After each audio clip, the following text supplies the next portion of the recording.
What else? Yes? To spark ideas, do you travel or anything? A lot, actually, because I live, in the middle of nowhere. Like, I have a book tour in January, and like, it's too exhausting. I won't go back and like take notes. But like, just the energy from this room and the energy from your auditorium, and seeing what connected with you guys, that gets filed away. I also love traveling overseas. I'm going back to the Middle East in February. I was in the Middle East for the first time last year. So different from my life. So completely different. And it's not that I would necessarily write about a story that's set in Abu Dhabi or anything like that, but when I came back to the United States, things look different. You can only get perspective when you leave your world, and so that feels like food when I can travel. Yes? When you said you wrote a book from a guy's perspective, Yeah. How do you do that? You have to be very respectful. And I believe that writers are artists, and I believe that artists are called to lead culture, not to follow it. That means you have to go outside of who you are sometimes. And the only way to go outside of who you are, whether it's gender, sexual orientation,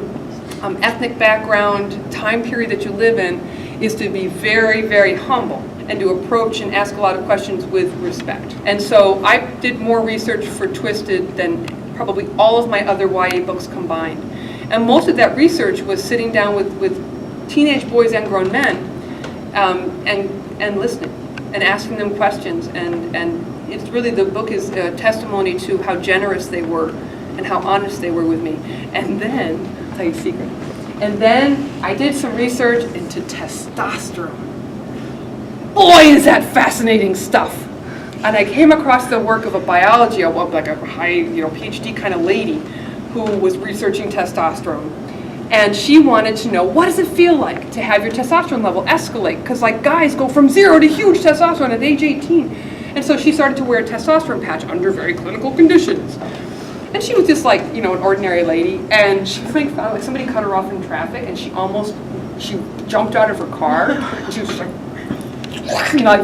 wanted, and then she stopped and she goes, oh, I now know. And it really, reading her research and her studies gave me so much more respect for teenage boys. I mean, it's hard. It's hard to be a teenage anything.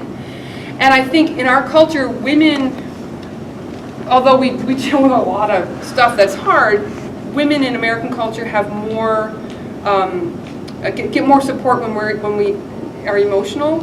Like if we express our feelings, if we sob, if we get angry, there's more of an understanding.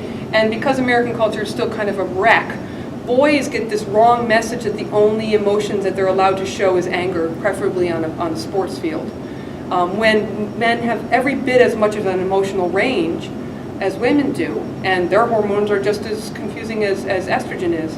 So the research of that book just gave me a whole new level of respect for guys. And I get great emails from male readers on that book. They usually come in at about 3:30 in the morning. And they often start, dude, I just finished your book. It's the first book I've finished since 4th grade. That's totally my dad. How did you put my dad in your book? And that's just such a wonderful feeling. I don't even know how I got this life. It's amazing. It's really cool. What else?